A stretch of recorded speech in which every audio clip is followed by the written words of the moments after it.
बिस्मिल्लाहिर्रहमानिर्रहीम। अस्सलाम वालेकुम। आज हम फर्स्ट ईयर चैप्टर 4 लेक्चर 14 लेने जा रहे हैं, जो कि है मेजरमेंट ऑफ वेपर प्रेशर के बारे में। यानी वेपर प्रेशर जो है उसकी मेजरमेंट करनी कैसे उसकी पैमाइश करनी है। तो कहता है कि बहुत सारे मेथड्स हैं वेपर प्रेशर को मेजर करने के, लेकिन एक इम्पॉर्टेंट मेथड जो है वो यहाँ पे दिखाया जा रहा है, मैनोमेट्रिक मेथड। मैनोमीटर एक इंस्ट्रूमेंट होता है, वो नीचे हम देखेंगे कि किस तरह का होता है। मैनोमेट्रिक मेथड पढ़ाने से पहले मैं आपको बता दूं कि ये चैप्टर 4 का मोस्ट इम्पॉर्टेंट टॉपिक है और ये तकरीबन हर साल जो है पेपरों में आता है। Manometric method is comparatively and accurate method. ये एक बहुत ही अच्छा मेथड है दूसरे मेथड्स के मुकाबले में। The liquid whose vapour pressure is to be determined. वो लिक्विड जिसका वेपर प्रेशर आप मालूम करने जा रहे हैं, is taken in a flask. उसको एक फ्लास्क में लिया जाता है, प्लेस्ड इन अ थर्मोस्टेट, जिसको थर्मोस्टेट में रखा जाता है, जैसा कि डायग्राम में दिखाया गया है। थर्मोस्टेट क्या चीज़ है? एक बर्तन है, एक ऐसी चीज़ है जिसमें टेम्परेचर कम भी किया जा सकता है, जिसमें टेम्परेचर बढ़ाया भी जा सकता है। ये वो फ्लास्क है, ये उसके अंदर लिक्विड है, और ये जो बड़ा सा बर्तन आपको नज़र आ रहा है ये हमारी थर्मोफ्लास्क है, थर्मोस्टेट है। One end of the tube from the flask is connected to a manometer and the other end is connected to a vacuum pump. ये जो आपको एक ट्यूब नज़र आ रही है, फ्लास्क में से निकल कर ऊपर जा रही है, इसके दो हिस्से हैं। एक हिस्सा वैक्यूम पंप की तरफ जा रहा है। वैक्यूम पंप एक ऐसा पंप जो हवा और वेपर्स को बाहर खींच लेता है, वैक्यूम क्रिएट करता है, खला को क्रिएट करता है। और इधर एक साइड इधर जा रही है, जो कि आगे जाते जाते मैनोमीटर के साथ जुड़ जाती है। ये मैनोमीटर है, ये जो यू आपको नज़र आ रहा है, इस यू में मरकरी भरा हुआ है। ये काले रंग का मरकरी आपको नज़र आ रहा है यू के अंदर। पीछे एक स्केल लगा हुआ है, इस स्केल में रीडिंग है मिलीमीटर्स में।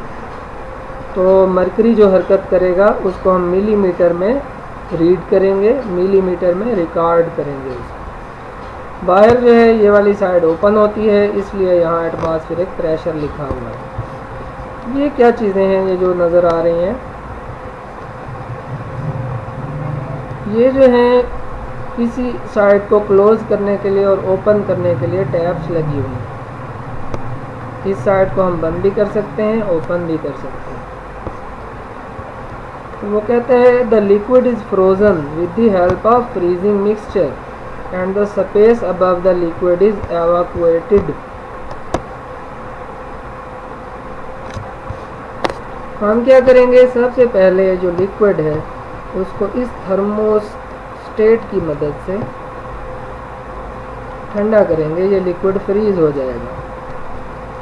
फिर क्या करेंगे, ये वाली साइड क्लोज कर देंगे, मैनोमीटर वाली साइड, ये वाली साइड ओपन कर देंगे और वैक्यूम पंप के ज़रिए जो भी ऊपर फालतू हवा है और वेपर्स हैं उनको बाहर निकाल लेंगे। बहुत सारे वेपर्स और हवा बाहर चली जाएगी। फिर जो लिक्विड फ्रीज हुआ पड़ा है उसको मेल्ट करेंगे। वो कहते हैं in this way the air is removed from the surface of the liquid along with the vapours of that liquid. तो लिक्विड के वेपर्स और जो फालतू हवा थी वो निकल गई। The frozen liquid is then melted. अब उस लिक्विड को जो कि जमा हुआ है, फ्रीज हुआ है, उसको मेल्ट करेंगे ताकि वो रिलीज़ कर दे कोई भी हवा जो कि फंसी हुई है उसके अंदर।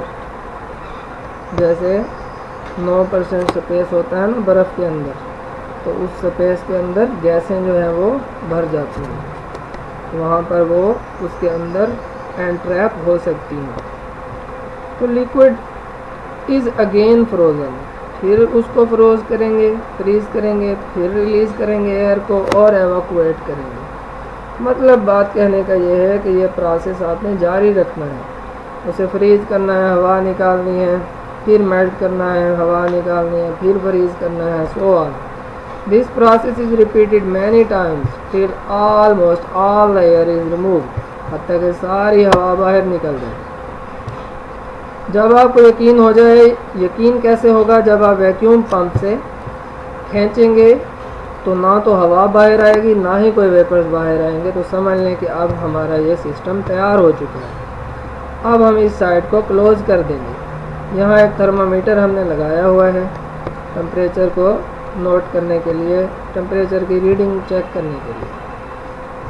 तो अब लिक्विड को वार्म करेंगे थर्मोस्टेट में किसी ख़ास टेम्परेचर पे, और वो टेम्परेचर कहाँ से पता चलेगा? इस थर्मोमीटर से। यानी जिस टेम्परेचर पर आप वेपर प्रेशर मालूम करना चाहते हैं उस टेम्परेचर पर ले आएंगे आप उसको थर्मोमीटर पे। At which its vapour pressure in the flask is to be determined. ये हमारी मर्जी है कि किस टेम्परेचर पर हम वेपर प्रेशर मालूम करने जा रहे हैं। अब होगा क्या? यहाँ से वेपर्स निकलेंगे, ये साइड तो हुई पड़ी है बंद, ये साइड कर दी ओपन, अब यहाँ वेपर जा रहे हैं। तो याद रखें ये जो मरकरी भरा हुआ है ये पहले दोनों साइडें बराबर होती हैं। समझ लें कि फॉर एग्जांपल यहाँ पे थी दोनों साइडें, दोनों बराबर थी मरकरी की साइड्स जो थी, क्योंकि मरकरी एक लिक्विड है, लेवल बरकरार रखता है। लेकिन अब यहाँ से जो वेपर आ रहे हैं इस ट्यूब के अंदर, वो यहाँ इससे टकराते हैं और इसको नीचे ऐसे धक्का लगाते हैं। ये पुश हो गया है और नीचे चला गया है। जितना ये नीचे चला गया है उतना ही ये ऊपर चला गया है जो दूसरी साइड है। और ये हमने नोट कर लिया डिफरेंस ऑफ हाइट्स को कि कितना मरकरी हरकत कर कर दूसरी साइड पे ऊपर चला गया। और ये स्केल लगा हुआ है, यहाँ से हम उसको रीड कर लेंगे कि कितने मिलीमीटर मरकरी जो है वो ऊपर चला गया है वेपर्स के प्रेशर की वजह से। तो column of mercury in the manometer facing the vapours of the liquid is depressed, वो डिप्रेस हो गया है यानी नीचे बैठ गया है। द अदर कॉलम, जो दूसरा कॉलम है ये वाला, which faces the atmospheric pressure, ये राइज कर जाएगा ऊपर। Actually the pressure of the surface of the liquid in the flask is equal to the sum of the atmospheric pressure and the vapour pressure of the liquid. अगर हम एक फार्मूले के अंदर इस चीज़ को फिट करें तो वो कहता है जो प्रेशर होता है वो इन दो चीज़ों के सम के इक्वल होता है, एटमॉस्फेरिक प्रेशर और vapour pressure of the liquid. इस फार्मूले को हम यहाँ नीचे देखते हैं। ये है जी हमारे पास P is equal to P A plus del H. P क्या है? इसमें वेपर प्रेशर है 180 एम पे। PA क्या है? एटमॉस्फेरिक प्रेशर है। डेल एच हमारे काम की चीज़ है।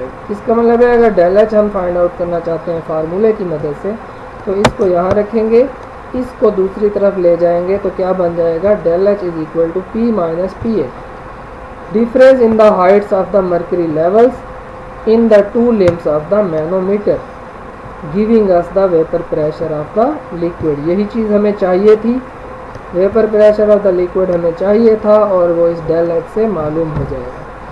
तो फार्मूले से ऐसे हम रिप्रेजेंट कर सकते हैं।